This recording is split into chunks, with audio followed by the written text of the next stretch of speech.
que j'ai eu l'occasion de vous prêcher pendant ces temps de confinement que nous avons déjà vécu pendant 3 mois. Hein. Alors sachez que le Seigneur, premièrement, n'est pas confiné, et moi je ne suis pas confiné. C'est-à-dire que 2 fois par semaine, vous aurez des messages en direct live, hein, que ce soit sur YouTube ou sur notre chaîne Facebook. Nous échangeons, nous continuons à nous appeler les uns les autres, nous continuons à nous exhorter les uns les autres, nous continuons à prier par le téléphone avec les uns les autres. C'est important. Le monde veut nous mettre des barrières, mais le Seigneur est plus fort que toutes les barrières de ce monde. Amen. Et nous allons nous réjouir, nous encourager. Un petit mot d'encouragement pour rentrer dans cette période compliquée et difficile ce matin. Eh bien, ce type de message, c'est rester fort dans le Seigneur. Amen. Il faut que malgré ce qui se profile devant nous, malgré ce qui se déclare devant nous, nous restions forts dans le Seigneur. Amen. Et puis, j'aimerais introduire le message par un petit verset qui n'était pas au programme, mais je vous le dis quand même, qui se trouve dans Romains 13, versets 11 et 12.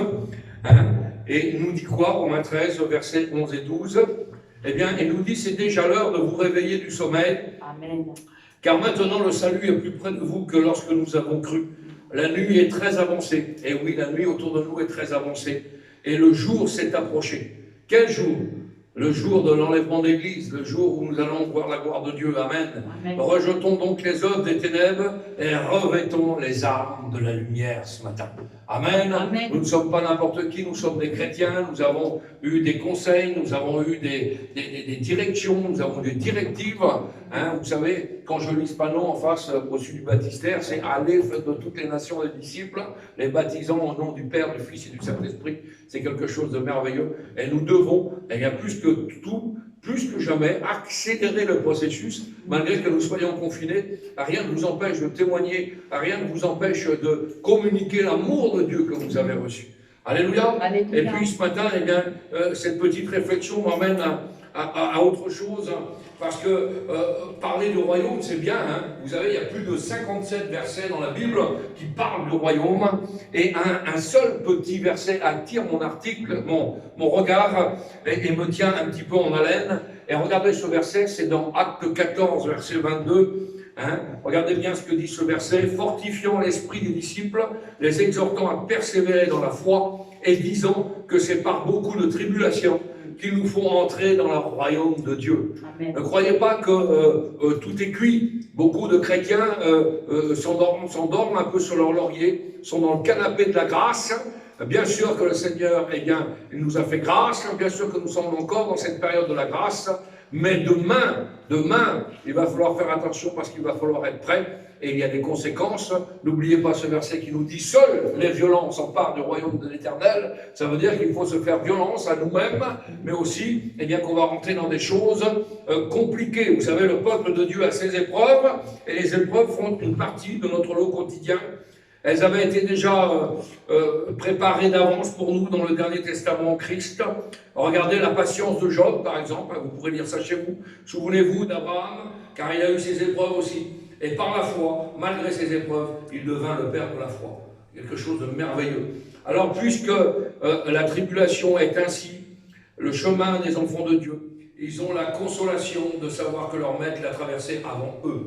Nous savons que nous avons un maître qui a traversé ces problèmes avant nous. Et ils ont la présence et la satisfaction d'être aimés par lui. Quel privilège que nous avons d'être aimés par un si grand papa dans le ciel. Sa grâce pour les supporter et son exemple pour les enseigner.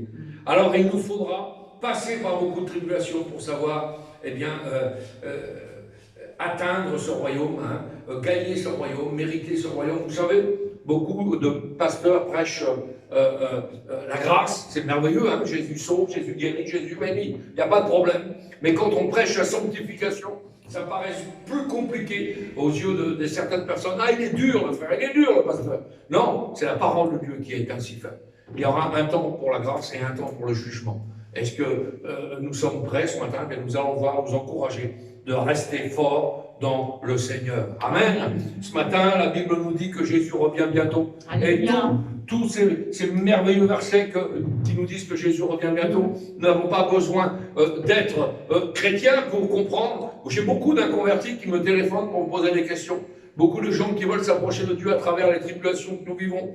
Hein. C'est très simple à remarquer. Ne remarquez-vous pas qu'autour de vous, il y a toujours plus de technologie. mais le cœur de l'homme est toujours vide. Et il y a plus de maisons, mais le cœur de l'homme est toujours vide. Et il y a des grands bâtiments, des grands gratte-ciel, on construit des constructions merveilleuses aujourd'hui dans le monde, mais le cœur de l'homme est toujours vide. Plus en plus de belles voitures, de technologies, de nouveaux téléphones, de meilleurs ceci, de meilleurs cela, de meilleurs réseaux, on va passer dans l'ère de la 5G, hein, ces choses-là. Mais le cœur de l'homme est toujours vide. Pourquoi? Parce que Jésus revient. Il y a trop de péchés, même dans les églises, je vous le dis. Il y a trop de péchés, même dans les églises. Il y a trop de mauvais pasteurs. Et puis, je connais, hein, je me fais taper dessus parce que je dénonce certaines choses. Je parle franc, je parle clair. La Bible nous dit à travers l'apôtre Paul de prêcher sans rien cacher. Ne cachons rien de l'Écriture. Ne cachons rien de ce qui est marqué dans la Bible. Et puis, les églises sont pleines, mais les gens ne se convertissent pas. Hein, pourquoi? Eh bien, ce sont des signes des fins des temps. Et nous y sommes. J'ai eu l'occasion de vous prêcher sur les générations des fins des temps, sur les signes de l'Apocalypse. Nous avons vu tous ces enseignements-là ensemble. Et nous savons très bien où nous allons. Les gens veulent entendre des messages qui leur plaisent aujourd'hui. Ah oui, un message d'amour qui plaît. Ça passe. Maintenant, un message de redressement avec la solution derrière, parce que Dieu est amour. Donc, il y a toujours la solution derrière. Ça passe déjà moins bien. Hein?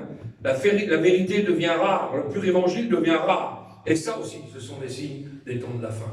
Alors ce matin, vous avez bien compris qu'il faut qu'à travers toutes ces épreuves-là, nous puissions rester forts dans le Seigneur. Forts dans le Seigneur, c'est important. Je le dis, hein, je le dis même pour des serviteurs de Dieu, je l'ai dit l'autre jour encore. Où sont les missionnaires? Où sont les pasteurs? Ceux qui aiment les âmes. Ceux qui aiment les âmes. Jésus avait compassion des âmes. Et aujourd'hui, beaucoup de pasteurs, depuis le départ du confinement, ils sont en vacances. Ils sont en vacances. Il n'y a pas de coup de téléphone, il n'y a pas d'échange. J'ai des chrétiens de telle et telle assemblée qui m'appellent. Ce n'est pas des chrétiens de cette assemblée-là, peu importe l'assemblée, mais ils nous téléphonent parce qu'ils sont seuls, isolés. Ils n'ont même pas un coup de téléphone de leur frère, de leur sœur. Ils n'ont pas un coup de téléphone de leur pasteur, qui se disent pasteur. Alors, quels sont ces gens-là qui aiment les âmes? Ah oui, même si tu n'as pas d'argent, hein, ils t'aiment, ça c'est des vrais ça. C'est pas pour l'argent qu'on prêche. Ils ne prêchent pas pour l'offrande, mais ils prêchent pour sauver. Amen. Hein, ils ne prêchent pas pour être des stars, non. Il y a des frères qui veulent prêcher pour être des stars, pour être quelqu'un, pour être connu. Hein. Devenir serviteur de Dieu, bien-aimé du Seigneur, ce n'est pas devenir une vedette. Ce n'est pas devenir une vedette. Lorsqu'on entre dans l'œuvre de Dieu pour devenir quelqu'un, ça tue l'œuvre de Dieu. Je vous le dis, quand on rentre dans l'œuvre de Dieu pour devenir quelqu'un, ça tue l'œuvre de Dieu. Un serviteur de Dieu, c'est un esclave. C'est un esclave. C'est le mot doulo, c'est un esclave. Servir Dieu. Et ce n'est pas l'occasion d'être connu. Ce n'est pas l'occasion d'être apprécié par des femmes. Ce n'est pas l'occasion de se faire de l'argent. Mais c'est l'occasion de rentrer une moisson pour Dieu. Amen. Voilà ce qui m'intéresse. Rentrer une moisson pour Dieu. Amen. Ce matin. Et la moisson est grande, et il y a peu d'ouvriers, dit la parole. Pourquoi? Alors encore, le réveil meurt. Eh bien, c'est quand il y a des prédicateurs qui ne prêchent plus la repentance. Aujourd'hui, on ne prêche plus la repentance, on ne prêche plus la croix, on ne prêche plus le péché. Vous avez vu, tous ces mots-là sont enlevés. On parle de maladie, on parle de problème, on ne parle plus du mot péché. Hein? Eh bien, la Bible nous dit que quand Pierre a prêché « Repentez-vous », 3000 âmes se sont converties. La repentance, revenons à la repentance. J'aime la guérison, il n'y a pas de problème. J'aime les miracles, mais les miracles sans la repentance, c'est le mensonge. J'aime la guérison, mais tout ça sans la repentance, ce n'est rien. Que Dieu suscite au milieu de nous des hommes que lorsqu'ils se tiennent à la chair, ils nous poussent à nous repentir. Lorsqu'il n'y a plus le prédicateur de la repentance, eh bien le réveil est mort, le réveil va mourir. Alors prêche la vérité, prêche la parole dans son entièreté. Il faut des serviteurs qui ne prêchent pas pour avoir des amens et des alléluia. Il faut des prédicateurs qui prêchent la parole. Jésus, le prédicateur des prédicateurs, a commencé son ministère en disant quoi? Repentez-vous, car le royaume des cieux est proche. Amen. Alors, à travers toutes ces choses ce matin, nous allons faire une première lecture qui se trouve dans Acte 12. Acte 4, versets 12 à 31. On fait la lecture ensemble. Une lecture un peu longue, mais vous allez voir où on va en venir. Restez forts ce matin dans le Seigneur. Acte 4, versets 12 à 31. Il n'y a de salut en aucun autre. Ne cherchez pas ailleurs. Beaucoup de religions tournent autour de Jésus. Tourner autour de Jésus ne sauve pas. Ce qui sauve ce matin, c'est d'avoir Jésus dans sa vie, Amen. Dans son cœur, que vous soyez le temple du Saint-Esprit. Ça sauve. Ça vous emmènera au ciel. Mais tourner autour de Jésus ne vous emmènera pas au ciel. Il n'y a de salut en aucun autre, car il n'y a sous le ciel aucun autre nom qui a été donné parmi les hommes, parmi lesquels nous devions être sauvés. Lorsqu'ils virent l'assurance de Pierre et de Jean, ils furent étonnés, sachant que c'étaient des hommes du peuple sans instruction. Et ils les reconnurent pour avoir été avec Jésus. Un chrétien, ça se voit. Un chrétien qui a marché avec Jésus, ça se voit. C'est merveilleux. Une lumière, ça se voit. Mais comme ils voyaient là, près d'eux, l'homme qui avait été guéri, ils n'avaient rien à répliquer. Ils leur ordonnèrent de sortir du Sanhédrin et ils délibérèrent entre eux, disant « Que ferons-nous de ces hommes ?» Car il est manifeste pour tous les habitants de Jérusalem qu'un miracle si dernier a été accompli par eux et nous ne pouvons pas le nier. Mais afin que la chose ne se répande pas davantage parmi le peuple, défendons-leur avec menace de parler désormais à qui que ce soit en ce nom-là. Et les ayant appelés, ils leur défendirent absolument de parler d'enseigner au nom de Jésus. Pierre et Jean leur répondirent « Jugez s'il est juste devant Dieu de vous obéir plutôt qu'à Dieu. » Ça, c'est important pour nos vies. Car nous ne pourrons pas ne pas parler de ce que nous avons vu et entendu. Et ils leur firent de nouvelles menaces. Ils les relâchèrent, ne sachant comment les punir, à cause du peuple, parce que tous glorifiaient en Dieu ce qui était arrivé. Car l'homme qui avait été l'objet de cette guérison miraculeuse était âgé de plus de 40 ans. Après avoir été relâchés, ils allèrent vers les leurs et racontèrent tout ce que les principaux sacrificateurs et les anciens leur avaient dit. Lorsqu'ils l'eurent entendu, ils élevèrent à Dieu la voix tous ensemble et dirent « Seigneur, toi qui as fait le ciel, la terre, la mer et tout ce qui s'y trouve, c'est toi qui as dit par le Saint-Esprit, par la bouche de notre Père, ton serviteur David, pourquoi ce tumulte parmi les nations et des vaines pensées parmi les peuples? Les rois de la terre se sont soulevés, les princes se sont ligués contre le Seigneur et contre son oint. En effet, contre ton saint serviteur Jésus, que tu as oint, Hérode et Ponce Pilate se sont ligués dans cette ville. Les nations païennes, on parle de nations païennes, et avec les peuples d'Israël, pour vous faire tout ce que ta main et ton conseil avaient arrêté d'avance. Et maintenant, Seigneur, eh bien, vois leurs menaces et donne à tes serviteurs d'annoncer ta parole avec une pleine assurance, en étendant ta main pour qu'il se fasse des guérisons, des miracles et des prodiges, par le nom de ton saint serviteur, Jésus. Amen. C'est un texte un peu long ce matin, mais vous avez bien compris qu'il faut rester fort en toutes circonstances dans les voies de Dieu. Restez fort dans le Seigneur. Nous ne voulons pas être des chrétiens chétifs ce matin. Vous avez vu, c'est le dernier culte que nous avons l'autorisation de faire. C'était une journée exceptionnelle. Le Conseil national des évangéliques de France m'a envoyé des mails. Vous avez le droit de faire votre culte, mais après c'est terminé. Pour un mois. Reconductible. Nous savons bien que dans un mois, la situation n'aura pas évolué et il y aura la troisième vague, la quatrième vague, la cinquième vague, jusqu'à la solution finale qu'ils veulent faire, c'est-à-dire la vaccination obligatoire, le 5G. Vous connaissez tous ces enseignements-là, il n'y a pas de problème. Et nous savons très bien dans quelle période nous allons. Et ces périodes pour les chrétiens pour se réunir vont être très compliquées. Alors il va falloir rester fort. Et rester fort comment? Eh bien à travers ces exemples de ces hommes de Dieu qui n'ont jamais, malgré les menaces, renié ce que Dieu avait fait pour eux. C'est quelque chose de formidable. Alors nous ne voulons pas ce matin être des chrétiens chancelants. Et si tu es un chrétien chancelant ce matin, et faible, ça peut arriver, eh bien tu es au bon endroit. Tu es au bon endroit parce que nous avons besoin du Saint-Esprit ce matin pour nous rendre forts. La puissance du Saint-Esprit, nous le chantons souvent ça. C'est un cantique, hein. Je suis fort, fort par le sang du Seigneur. Je ne sais pas si vous connaissez ce cantique-là, mais c'est quelque chose de merveilleux. Veux-tu ce matin braver la mort, Amen. Braver l'enfer, veux-tu marcher pur? Eh bien la force est dans le sang de Jésus-Christ. C'est là que Satan a été vaincu, et il a été vaincu par le sang de l'agneau et la puissance de leur témoignage ce matin. Notre Jésus est ressuscité, alléluia. Notre Jésus est vivant. Rappelez-vous, les disciples d'Emmaüs, c'est quelque chose de merveilleux, je vous en avais déjà parlé, hein, lorsqu'ils marchaient côte à côte avec eux, avec Jésus, qu'ensuite ils ont pris le repas, évidemment, hein, ils ont vu ses mains percées lorsqu'ils ont donné le pain et le vin, et Jésus a ensuite disparu. Ses compagnons, à ce moment-là, ses compagnons de route, n'ont-ils pas dit « Notre cœur ne brûlait-il pas lorsqu'il nous parlait sur le chemin ?» Si vous marchez avec Jésus sur le chemin, votre cœur brûle en dedans de vous. C'est un feu dévorant, dit la Bible. La parole de Dieu est un feu dévorant. Et nous devons être ce feu dévorant. Alors nous, en tant que chrétiens, notre cœur doit brûler dans notre poitrine quand la Bible est ouverte et que le Seigneur nous parle. Amen. Amen. Si nous ne sommes pas dans une telle intensité, et cela peut arriver, nous allons refroidir spirituellement et notre chaleur va diminuer en nous.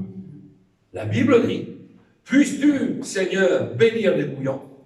Pas de problème. Mais il a dit aussi, dans sa parole, il va vomir les tiennes de sa propre bouche. Faisons bien attention.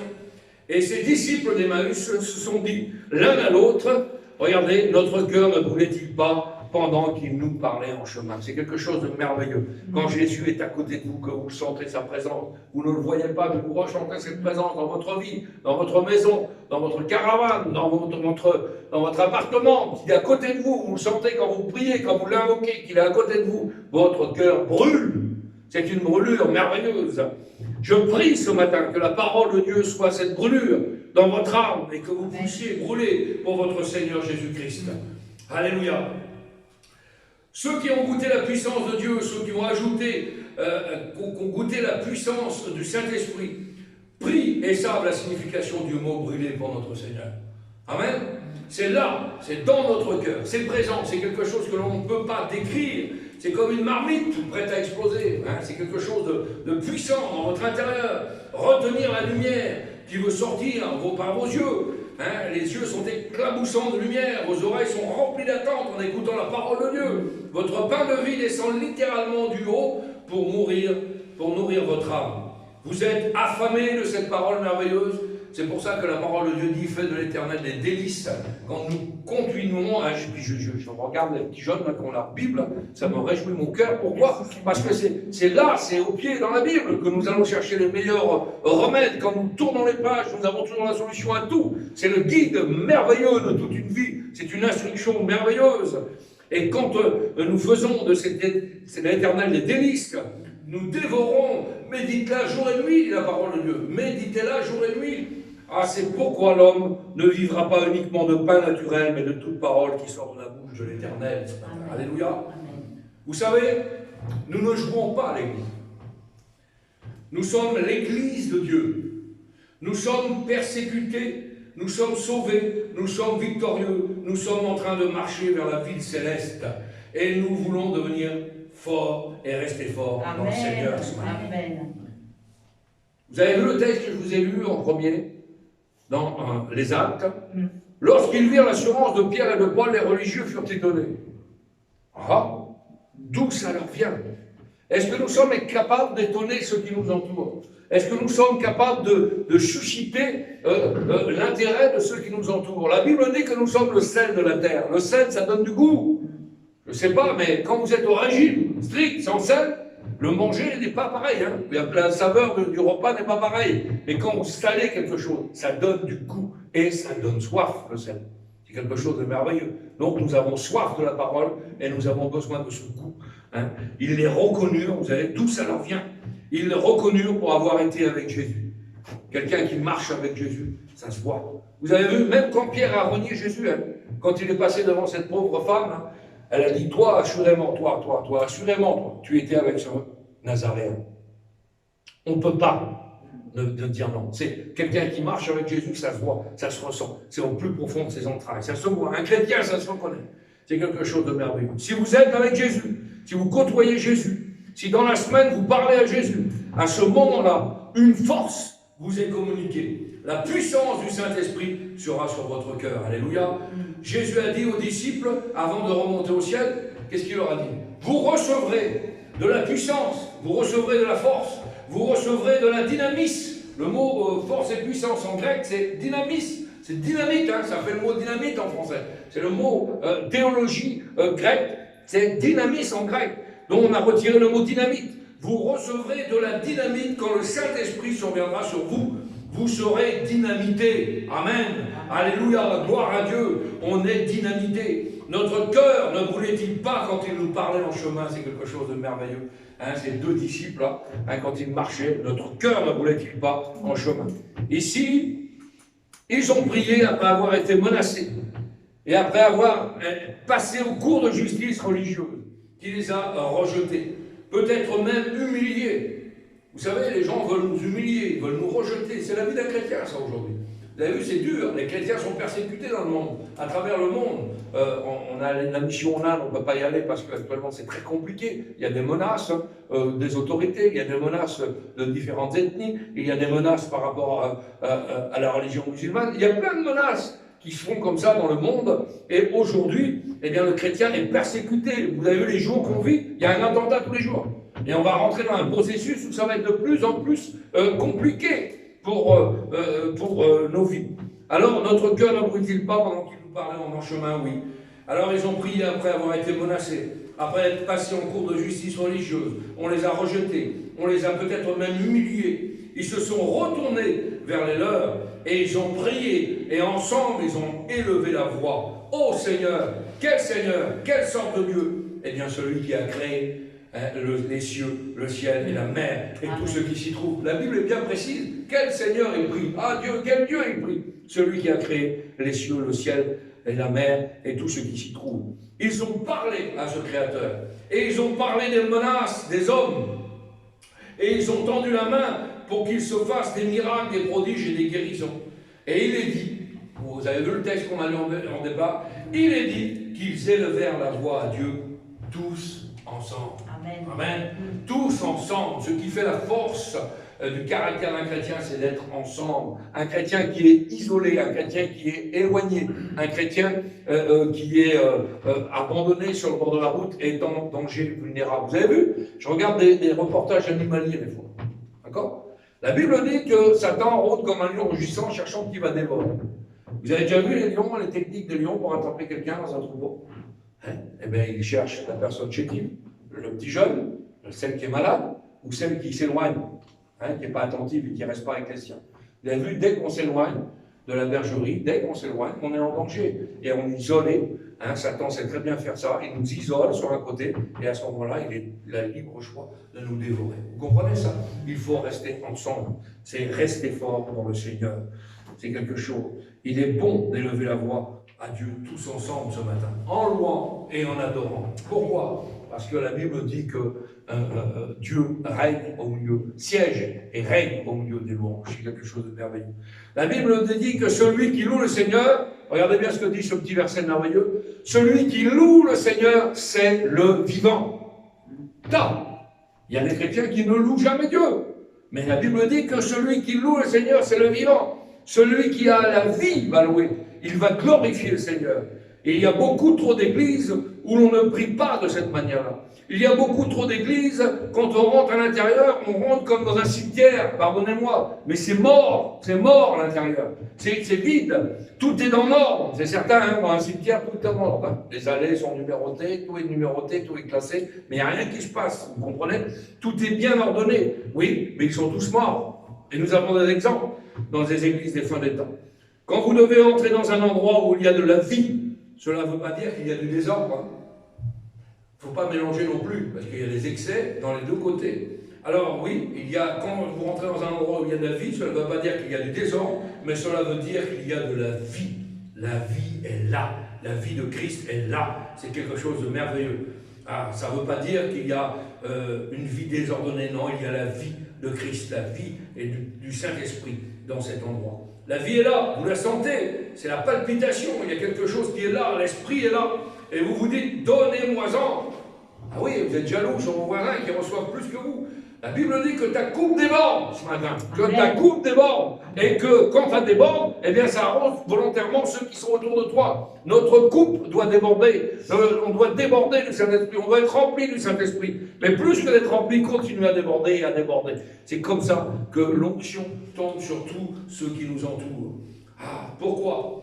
Eh bien, désirez-vous, regardez bien ce que dit la Bible, comme des enfants nouveaux nés de lait spirituel et pur, être nourris avec ce lait spirituel et pur, afin que par lui vous croissiez. C'est merveilleux. Car vous avez goûté que le Seigneur est bon. Nous savons que le Seigneur est bon. Nous avons goûté ce mets succulent et nous ne voulons pas changer de menu ce matin.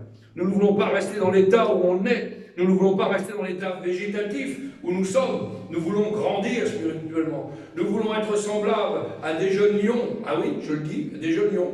Car ils sont pleins d'assurance. Vous avez vu les petits jeunes lions, tac, tac, dans la jungle, je regarde, c'est toujours ça. Eh bien, ils s'amusent entre eux. Ils tentent des choses, même s'ils prennent, des fois, ils tombent sur la renverse, mais ils tentent des choses. Ils se jettent sur ses proies. Ils n'ont peur de rien.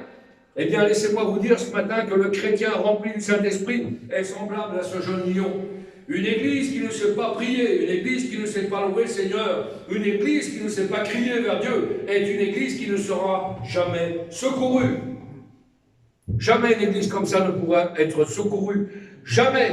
On pourrait même dire sur ces églises-là, et on en a encore parlé cette semaine, mettre une pancarte devant l'église, l'église Ikabot en grec. Ça veut dire la gloire de Dieu est partie.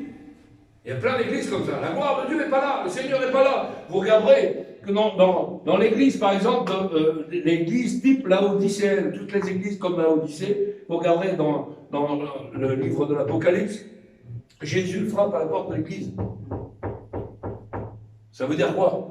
Ça veut dire qu'il n'est pas à l'intérieur. C'est aussi simple que ça à comprendre. Donc il loue qui? Il prie qui? Il prêche quoi? Puisque Dieu n'est pas là, alors que la Bible dit que 2 ou 3 réunis en son nom, le Seigneur est au milieu de nous. Et le Seigneur est au milieu de nous ce matin. Amen. Alléluia.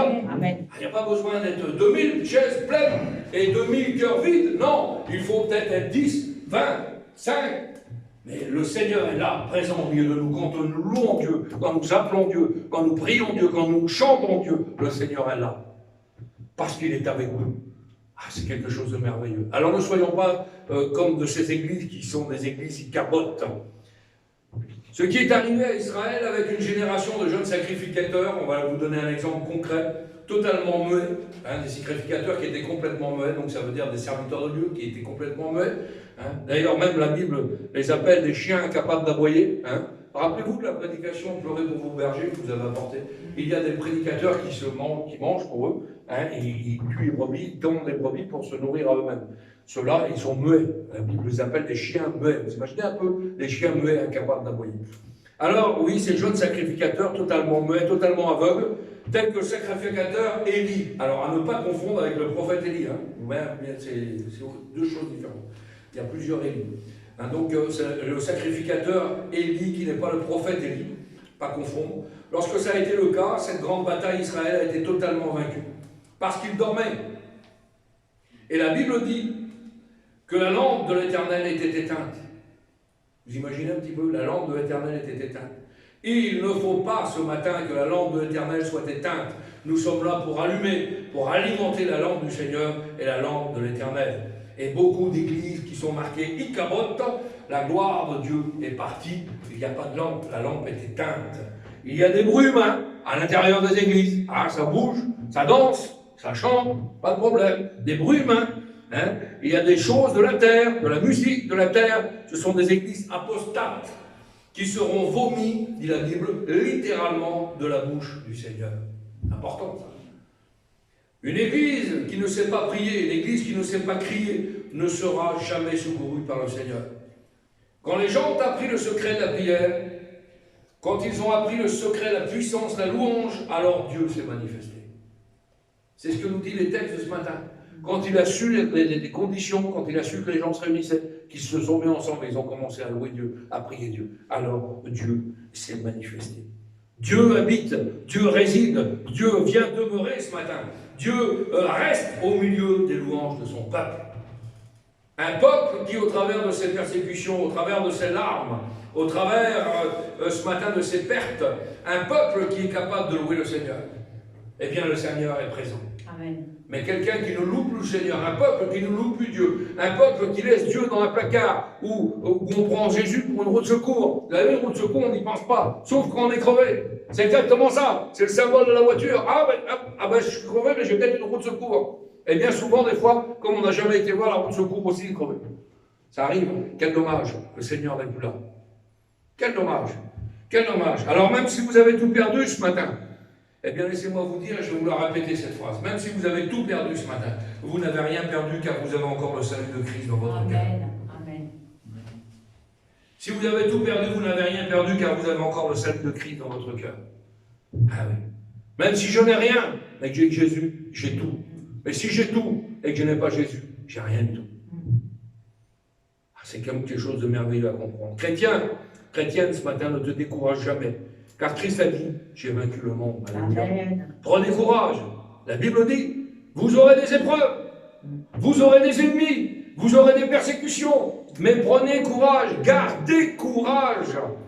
Moi, j'ai vaincu le monde, a dit le Seigneur. Moi, j'ai vaincu le monde. À cette fois, c'est incompréhensible. On dit, qu'est-ce qui nous tombe dessus? Qu'est-ce qui se passe? Qu'est-ce qui nous arrive? Nous sommes dans des temps compliqués. Gardez courage.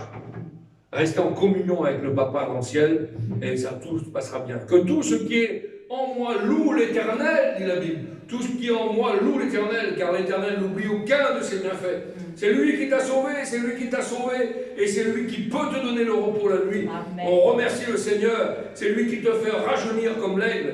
C'est le Seigneur qui fait tout cela. Mon âme bénit l'Éternel ce matin. Que tout ce qui respire, nous dit la Bible, tout ce qui respire, nous dit la Bible. Est-ce que vous respirez ce matin? Amen. Oui. Si vous respirez ce matin, eh bien, tout ce qui respire loue l'Éternel, béni soit son saint nom ce matin. Merci, Seigneur. Pasteur, une petite question.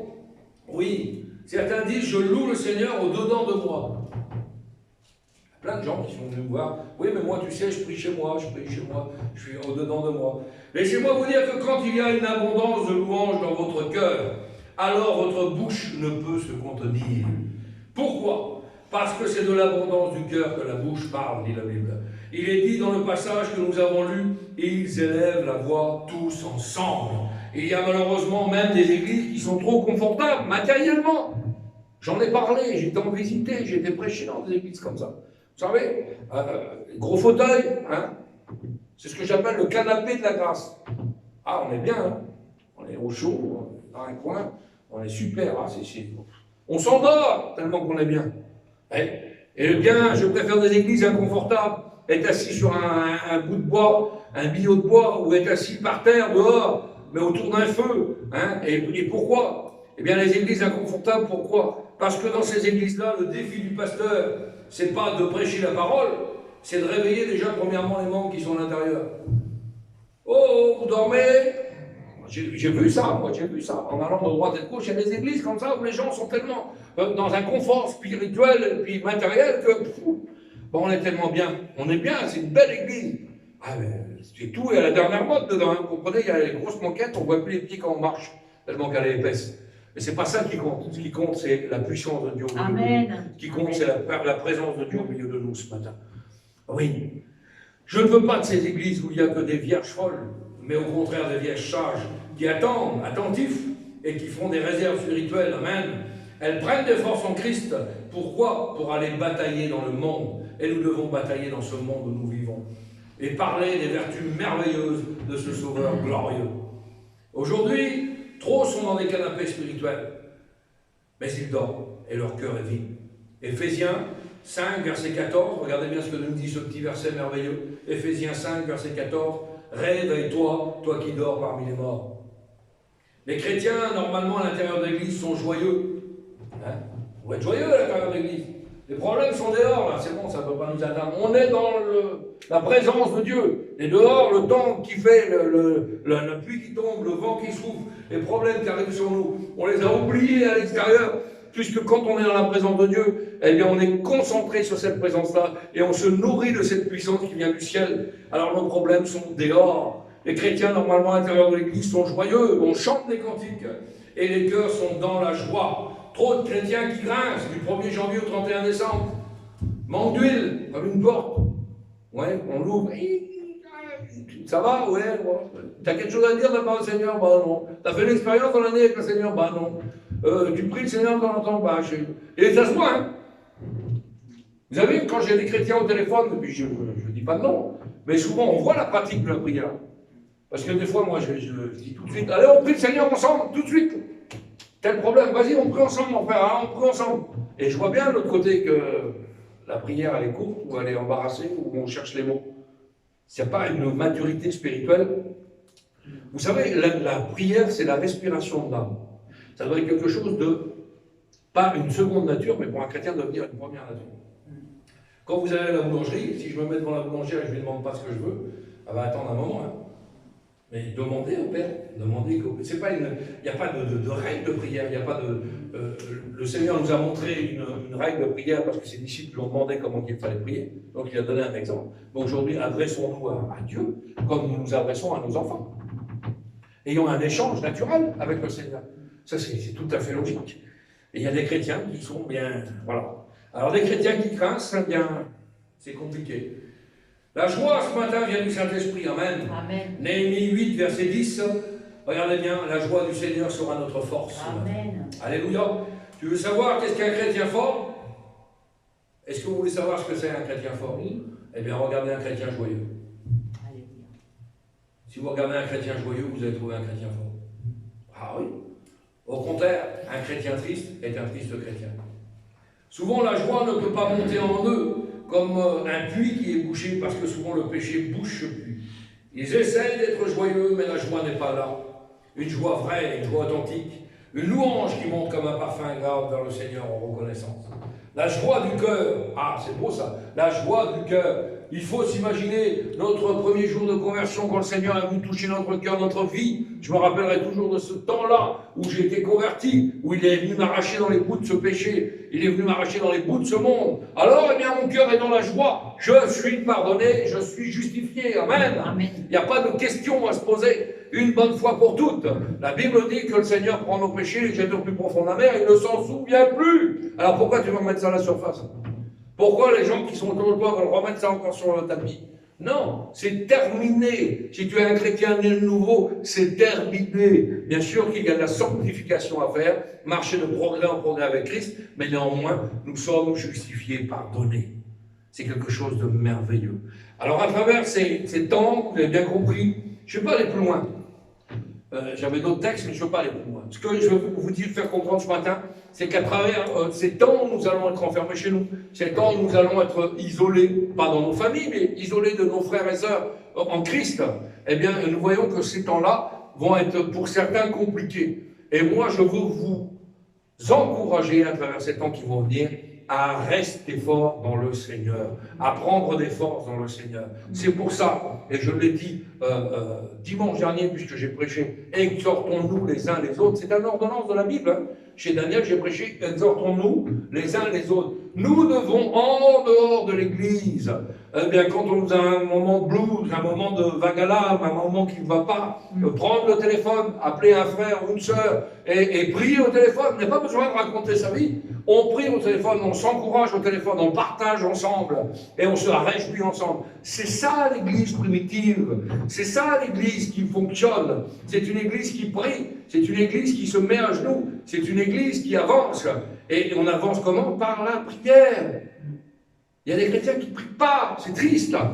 Eh bien, nous devons prier. Nous devons nous encourager. Nous devons nous exhorter les uns les autres. Et nous voulons. Pourquoi? Parce que les temps que nous allons vivre demain, quand les premières persécutions vont venir sur nous, que ça va vraiment être compliqué de pouvoir prêcher l'Évangile, comment ça va se passer? Comment ça va se passer? Ça va être quelque chose de terrible. Vous savez, nous, on est encore en privilégié en Europe, mais dans certains pays africains ou dans certaines régions, même où je vais, moi, c'est très compliqué. Donc, il faut bien comprendre que nous avons besoin d'être ensemble, nous avons besoin de nous réjouir ensemble. Amen. Amen. Nous avons besoin de nous exhorter ensemble, nous avons besoin de prier ensemble, nous avons besoin de prendre des forces pour affronter les mauvais jours à venir. Ne vous inquiétez pas, les mauvais jours sont devant nous, mais les meilleurs est encore derrière. Alléluia. Mais il va falloir passer à travers ces problèmes et ces difficultés. Amen. Amen. On prie le Seigneur ce matin. Merci, Seigneur, nous voulons te bénir, te rendre grâce, te dire merci pour ce message, l'exhortation, parce que nous devons garder nos forces, nous devons nous